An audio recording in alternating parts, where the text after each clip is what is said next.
Hello बच्चों, कैसे हो। स्वागत है आप सभी का आज के इस लेक्चर में। आज हम लोग देखिए, लास्ट लेक्चर में हम स्टेम के बारे में पढ़ रहे थे, जहाँ पे हमने इंट्रोडक्टिव पार्ट कवर करा था, है ना। स्टेम के फंक्शन के बारे में पढ़ा था एंड मॉडिफिकेशन स्टार्ट किया था, जिसमें हमने पढ़ा था सवेरियल मॉडिफिकेशंस ऑफ स्टेम। तो आज हम लोग पढ़ेंगे अंडरग्राउंड मॉडिफिकेशंस ऑफ स्टेम, यानी जो स्टेम बीनीथ द सॉइल है वो मॉडिफाई हो जाती है।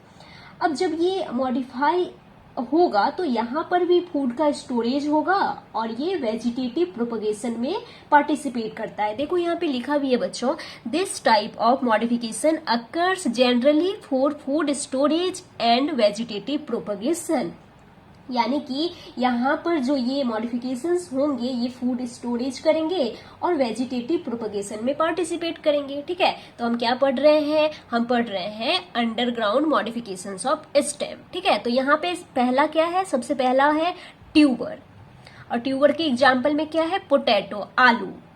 तो इसको देखिए, आलू तो आप सभी ने देखा हुआ है ना, सभी के घर में आलू आता है। आलू तो सभी के घर में आता है, तो हम सभी ने आलू देखा हुआ है। तो आइए समझते हैं, मैं आपको डायग्राम से समझाने जा रही हूँ। तो यहाँ पे देखो बच्चों, आलू आप सभी ने देखा हुआ है। आलू को स्टेम माना जाता है, क्यों माना जाता है, आइए इस बात को आज समझते हैं। हाँ जी, आइए तो इस डायग्राम से समझते हैं। तो पोटैटो, आलू तो आप सभी ने देखा होगा, आप सभी के घर में पोटैटो आता है, हम सभी ने पोटैटो देखा है। ठीक है, तो आप देखना पोटैटो के ऊपर आपको जगह जगह ऐसी नोच दिखाई देती है ना, इस तरह से धंसा हुआ पार्ट दिखाई देता है, और इस नोच को नोड माना जाता है। क्या माना जाता है, इसे नोड माना जाता है। तो ये हो गया नोड, यहाँ पे ये नोड हो गया, और यहाँ पे देखो ये भी नोड हो गया, और दो नोड के बीच का रीजन क्या हो गया, इंटरनोड हो गया। ठीक है, अब देखो, अब ये जो नोच है जिसे हम यहाँ पे क्या मान रहे हैं, नोड मान रहे हैं, इस पे स्केली लीव्स प्रेजेंट होती है। अगर मैं इसको यहाँ पे निकाल के दिखाऊं तो देखो ये नोच है, ठीक है, धंसा हुआ पार्ट है, इस पे ऐसे स्केली लीव्स प्रेजेंट होती है। ऐसी लीफ जो नॉन ग्रीन है, नॉन फोटोसिंथेटिक है, स्केल लाइक है, उसे क्या कहेंगे, स्केली लीव्स कहेंगे।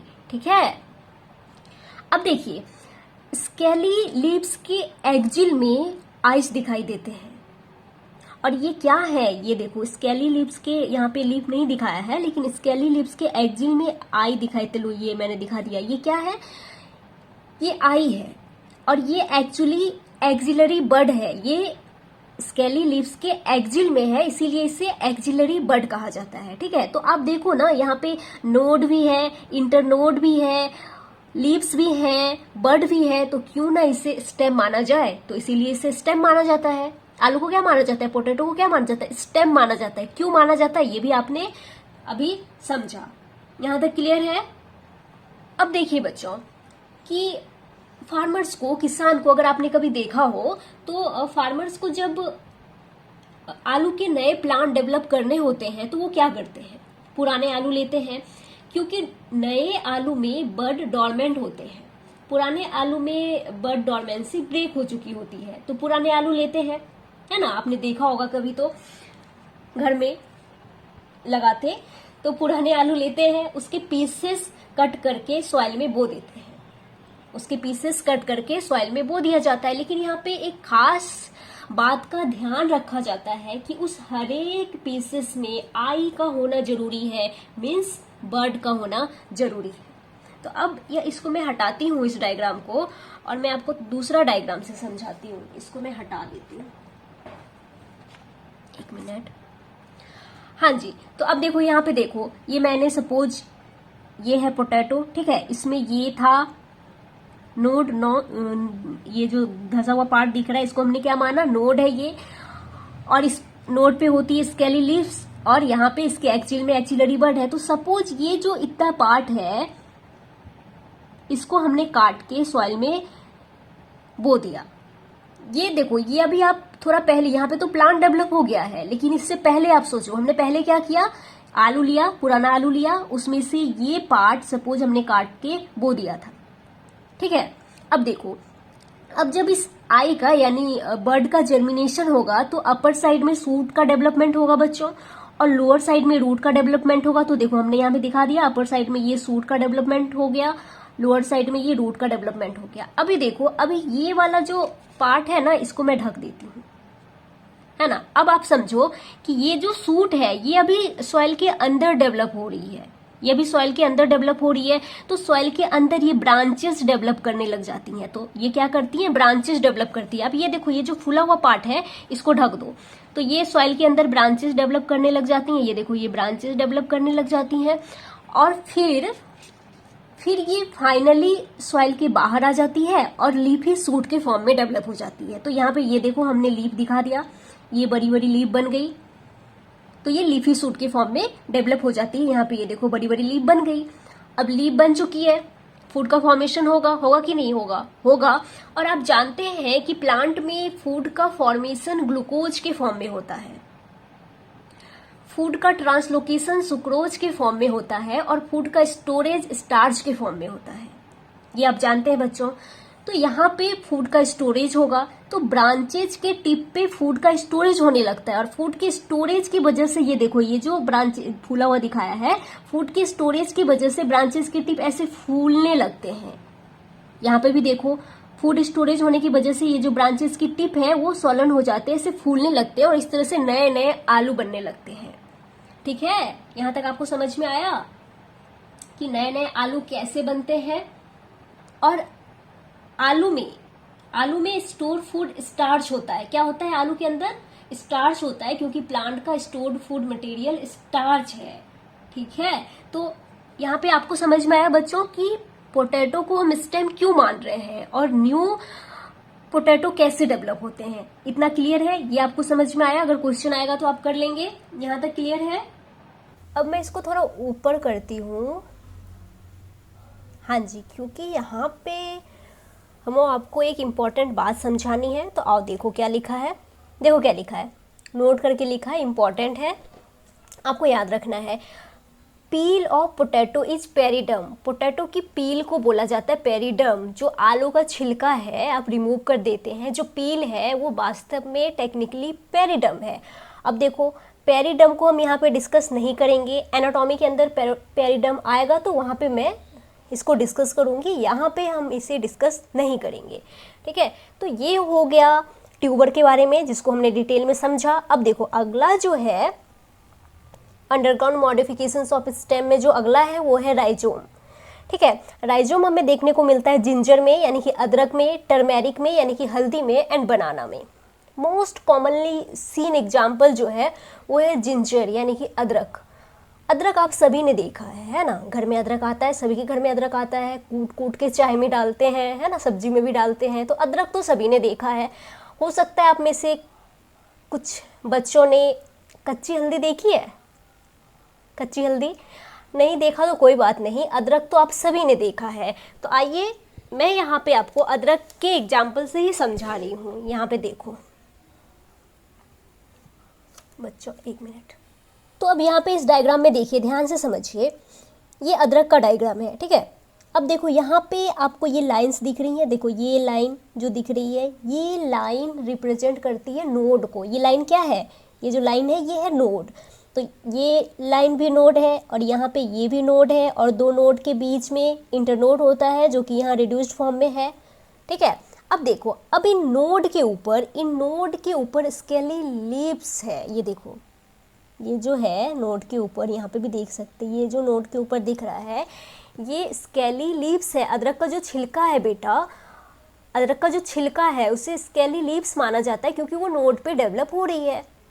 तो बच्चों यहाँ पे नोड भी है, इंटरनोड भी है, लीव्स भी है, बर्ड्स भी हैं, तो क्यों ना इसे स्टेम माना जाए?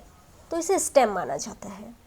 ठीक है, अब देखो यहाँ पे नोड से लोअर साइड में ये देखो रूट का भी डेवलपमेंट हो रहा है, नोड से लोअर साइड में रूट का भी फॉर्मेशन हो रहा है। और ये कौन सी रूट है? ये एडवेंटिशियस रूट है। ये आप जानते हैं ये कौन सी रूट है? एडवेंटिशियस रूट है। ठीक है, तो ये राइजोम का हो गया। आपने यहाँ पे तीन एग्जाम्पल याद करना है, तीनों इंपॉर्टेंट है, जिंजर यानी कि अदरक, टर्मेरिक एंड बनाना। अब देखो, बनाना के अंदर ना, के अंदर थोड़ा सा आप समझ लीजिए, बनाना का जो मेन स्टेम है वो है राइजोम। जो कि अंडरग्राउंड होता है। और बाहर जो आपको दिखता है ना वो धोखा है, बाहर जो आपको दिखता है वो ट्रू स्टेम नहीं है, बाहर जो आपको दिखाई दे रहा है वो स्यूडो स्टेम है जो लीफ बेसिस से मिलके बना है। तो ध्यान दीजिए, बनाना का मेन स्टेम है, बनाना का जो मेन स्टेम है वो तो है राइजोम, ठीक है। और रिप्रोडक्शन के लिए इससे लेटरली शक्कर भी अराइज हो जाते हैं। तो बनाना में राइजोम भी होता है, शक्कर भी होता है, ठीक है। बनाना का मेन स्टेम राइजोम होता है और बाहर जो आपको दिख रहा है वो स्यूडो स्टेम है। बहुत ज़्यादा डिटेल में नहीं जाते हैं, इतना आप याद रखना। तो यहाँ पे हमने राइजोम के बारे में देखा। अब देखो अगला है कॉर्म। देखिए बच्चों, राइजोम एंड कॉर्म का जो बेसिक स्ट्रक्चर है वो लगभग एक ही जैसा होता है, ठीक है। तो कॉर्म में यहाँ पे एग्जाम्पल आपने कॉर्म हमें दिखाई देता है कोलोकेसिया, कोलोकेसिया मतलब अरबी कहते हैं, अरबी के अंदर, एंड जमीकंद में, ठीक है। तो देखो यहाँ पे भी देखो मैंने ये डायग्राम बनाया है, यहाँ पे भी देखिए आपको ये जो लाइन है ये क्या है, ये नोड है, ये भी लाइन क्या है, नोड है। और दो नोड के बीच में इंटरनोड हो गया और नोड पे यहाँ पे भी आपको स्केली लिप्स देखने को मिल रहा है। और नोड से यहाँ पे देखो लोअर साइड में ये रूट का डेवलपमेंट हो रहा है जो कि एडवेंटिशियस रूट है, ठीक है। तो दोनों का बेसिक स्ट्रक्चर तो लगभग सेम ही है राइजोम एंड कॉर्म का। तो डिफरेंस क्या है, दोनों में डिफरेंस क्या है तो समझिए। देखिए जो सॉइल के अंदर हॉरिजॉन्टली ग्रो करता है उसे राइजोम कह दिया जाता है और जो वर्टिकली ग्रो करता है उसे कॉर्म कह दिया जाता है। यानी कि जो राइजोम है वो सॉइल के अंदर हॉरिजॉन्टली ग्रो करता है और जो कॉर्म है वो सॉइल के अंदर वर्टिकली ग्रो करता है। और जो राइजोम है वो जनरली फ्लैट होता है, चपटा होता है। जैसे कि अदरक की अगर हम बात करें, जिंजर की, तो वो फ्लैट होता है, ठीक है। और जो कॉर्म है वो कंडेंस होता है। कॉर्म जो है वो थिक है ना, मोटा फूला हुआ कंडेंस्ड स्ट्रक्चर होता है, ठीक है। यहाँ पे आपको दो एग्जाम्पल याद करना है, कोलोकेसिया यानी कि अरबी एंड जमीकंद, ठीक है। जमीकंद आपने देखा होगा, मंडी में दिख भी जाता है ना, बड़ा सा कंडेंस स्ट्रक्चर होता है ना, फूला हुआ कंडेंस स्ट्रक्चर, जमीकंद। तो ये दो एग्जाम्पल आपने याद रखना है यहाँ पे। चलो तो ये हो गया। अब मैं थोड़ा और ऊपर कर लेती हूँ, थोड़ा इधर कर लेती हूँ। हाँ जी, तो यहाँ पे देखिए अगला है बल्ब। क्या है बल्ब? ओनियन में, गार्लिक में बल्ब प्रेजेंट होता है। अब आओ इसको मैं आपको डायग्राम से समझाती हूँ। तो यहाँ पे मैं फ़ोन से ही समझा देती हूँ। यहाँ पे देखो मेरे पास ये डायग्राम है, इसी में आपको समझाती हूँ। आप देखो इस ओनियन में, ओनियन का डायग्राम है, तो यहाँ पे देखो ये छोटा सा स्टेम दिखाई देता है। ये देखो ये छोटा सा स्टेम दिखाई दे रहा है आपको, ये लिखा भी है स्टेम है। ये रिड्यूस्ड स्टेम है जो कि डिस्क लाइक होता है। ये हाईली रिड्यूस्ड स्टेम है जो कि डिस्क लाइक होता है, ठीक है। अब स्टेम के लोअर साइड में रूट का फॉर्मेशन हुआ है, आप देख सकते हैं, ये देखिए रूट का फॉर्मेशन हुआ है। और ये कौन सी रूट है? एडवेंटिशियस रूट है। देखो लिखा भी है, कौन सी रूट है? एडवेंटिशियस रूट है। अपर साइड में लीव्स का फॉर्मेशन हुआ है और यहाँ पे ये फ्लैसी लीव्स है। ये क्या है? ये है फ्लैसी लीव्स है। ओनियन गार्लिक में स्टोर फूड कहाँ प्रेजेंट होता है? फ्लैसी लीव्स में। याद रखिएगा, फ्लैसी लीव्स में प्रेजेंट होता है। तो फ्लैसी लीव्स में स्टोर फूड प्रेजेंट होता है ओनियन गार्लिक का, ठीक है। और ओनियन गार्लिक का शेप कैसा होता है? बल्ब लाइक होता है। आपको ये याद रखना है। अब मैं इसको हटा देती हूँ। अब देखो यहाँ पे यही पॉइंट लिखा है नोट करके कि fleshy leaves of onion and garlic store food. ये आप फिर से देख लीजिए, यहाँ पे ये फ्लैसी लीव्स है, ये फ्लैसी लीव्स है और इसी में स्टोर फूड प्रेजेंट होता है। ये आपको याद रखना है। और ये हम खाते हैं, ये एडिबल पार्ट है, इसको हम खाते भी हैं, है ना। प्याज में ये पार्ट एडिबल है। तो यहाँ तक आपको समझ में आ गया। अब मैं इसको हटा देती हूँ। अब देखो जी, यहाँ पे सभी बालक बालिका थोड़ा ध्यान देंगे। इससे पहले जो आपने देखा, जो आपने पढ़ा, ट्यूबर है, राइजोम है, कॉर्म है, उनमें फूड का स्टोरेज स्टेम में है, लेकिन यहाँ पर फूड का स्टोरेज लीव्स में है। तो याद रखिएगा, fleshy leaves of onion and garlic store food, ठीक है। तो चलो जी, यहाँ तक क्लियर है। अब देखिए, अब एनसीईआरटी का पॉइंट है, आपको याद रखना है। एनसीईआरटी में दिया है ऑर्गन्स ऑफ पेरिनेशन। वहाँ पे लिखा है कि underground stem of potato, ginger, turmeric, जमीकंद, colocasia are modified to store food in them. ये हमने देखा। अब देखो आगे क्या लिखा है कि they also act as organs of perennation to tide over conditions unfavourable for growth. देखिए समझिए, ऑर्गन ऑफ पेरिनेशन एनसीईआरटी का पॉइंट है। देखिए आलू हो, अरबी हो, अदरक हो, पोटैटो हो, जिंजर हो, टर्मेरिक हो, ये सब स्टेम है और ये सब प्लांट के ऑर्गन है। रूट, स्टेम, लीफ को प्लांट का ऑर्गन मानते हैं कि नहीं मानते हैं? मानते हैं ना। तो स्टेम है मतलब प्लांट का ऑर्गन है। ये ऐसे ऑर्गन है जो पेरिनेशन करते हैं। हमारे घर में आलू आता है, अदरक आता है, अरबी आती है, हम इन्हें फ्रिज में नहीं रखते तो भी ये ख़राब नहीं होते हैं। हम इन्हें बाहर रख देते, आलू को बाहर टोकरी में रख देते हैं। अनफेवरेबल कंडीशन को फेस कर रहा है लेकिन मरता नहीं है। अनफेवरेबल कंडीशन में अपने स्टोर फूड का यूज करने लग जाता है, सर्वाइव करता है, मरता नहीं है। लेकिन जैसे ही आप इसे सॉइल में डालेंगे, पानी देंगे, वाटर मिलते ही, सॉइल मिलते ही ग्रो कर जाएगा, नए प्लांट डेवलप कर देगा। तो ऐसे ऑर्गन को हम बोलेंगे ऑर्गन ऑफ पेरिनेशन। ऐसे ऑर्गन जो अनफेवरेबल कंडीशन में पेरिनेट करते हैं, चुपचाप पड़े रहते हैं, मरते नहीं हैं, अपने स्टोर फूड का यूज करते हैं, उस टाइप के ऑर्गन को बोलेंगे ऑर्गन ऑफ पेरिनेशन। तो ये एनसीईआरटी का पॉइंट है, इंपॉर्टेंट है। तो यहीं पे आज के इस लेक्चर में यहीं तक।